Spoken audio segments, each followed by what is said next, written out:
Hello po sa inyong lahat mga ka-crypto. Ako po si Pinoy Crypto Trader at sa video na ito ay atin pong pag-uusapan ang tungkol dito kay Shiba Inu kung saan ay meron pong kandidato ng Forbes 40 under 40 at siya na rin po siyang Bitcoin investor ang naglabas po ng kanyang technical analysis or spekulasyon dito kay Shiba Inu na siya ay makakaranas ng 1,105% na paglago mula sa kanyang kasalukuyang presyo ngayon. At kung pag nangyari po yan ay magagawang akyatin ni Shiba Inu ang presyong 30 digits 24. At ayan, bago po tayo magpatuloy ay nais ko lamang po munang bigyang linaw ang aking disclaimer kung saan ang nilalaman po ng video na ito ay hindi po ito isang financial advice. For education and information purposes lamang po ang layunin nito.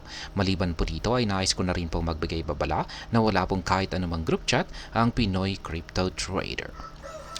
Ayan, Muataz El-Jaboom El Said, a Bitcoin investor and Forbes 40 under 40 candidate, believes Shiba Inu has the potential to cross the 30 digits 24 threshold if history repeats itself. Kaya ayan po siya.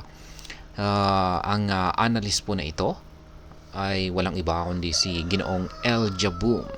Ayan, isa po siyang Bitcoin investor at Forbes 40 under 40 candidate kung saan siya po ay naniniwala na meron daw pong kakayahan si Shiba Inu na lampasan ang presyong 30 digits 24 pero sa kondisyon na kung mauulit yung kanyang naging previous na performance o yung kanyang previous na history. Yan, meron po siyang ibinahagi na chart dito. Check na lamang po natin yung kanyang official X account. Ayan, sabi niya rito ay history is repeating itself. Ayan, nakikita po natin dito na nitong mga June, ayan, mga taong 2021 po ito, buwan ng ayan, mga taong 2022 po pala. Ayan, mapapansin po natin dito na nag-consolidate. Ayan, linagyan po niya ng kahon.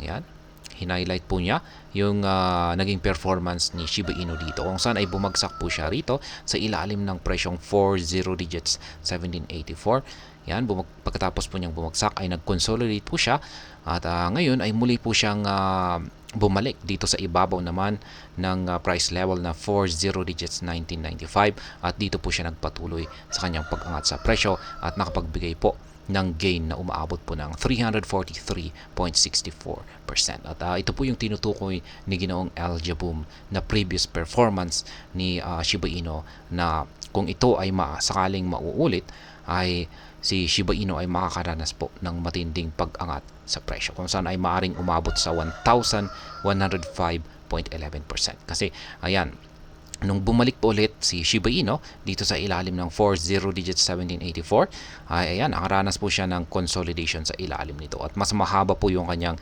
naranasang consolidation as compared dito sa previous na kanyang performance dito.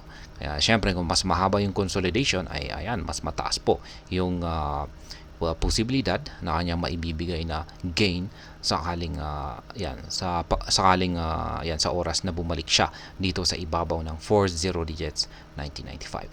At ngayon ay nakabalik na po siya dito ulit. Nakaranas siya po ay bumalik dito sa ibabaw ng 40 digits 1995 katulad po ng nangyari dito sa kanyang nakalipas na performance na ito. At base po sa espekulasyon ni Ginoong El-Jaboom ay makakaranas po itong si Shiba Inu ng 1,105.11% na pag-angat sa kanyang presyo. Kaya ayan, yan po yung basihan ni Ginoong El-Jaboom. At kung pag nangyari daw po yan, ay aakyatin ni Shiba Inu ang presyong 30 digits 24. Yan, malayo pa po yan sa isang piso.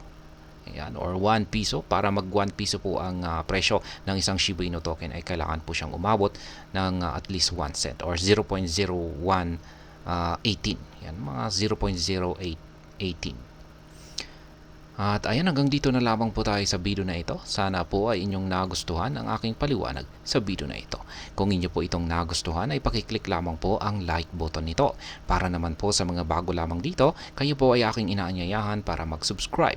Pakiclick na rin po ang bell icon nito dahil ito po ang siya magsisilbing notification nito sa mga bago kong videos na akin pong ina-upload sa aking YouTube channel na ito. Marami pong salamat sa panonood. Ingat po tayo lagi at God bless po sa ating lahat.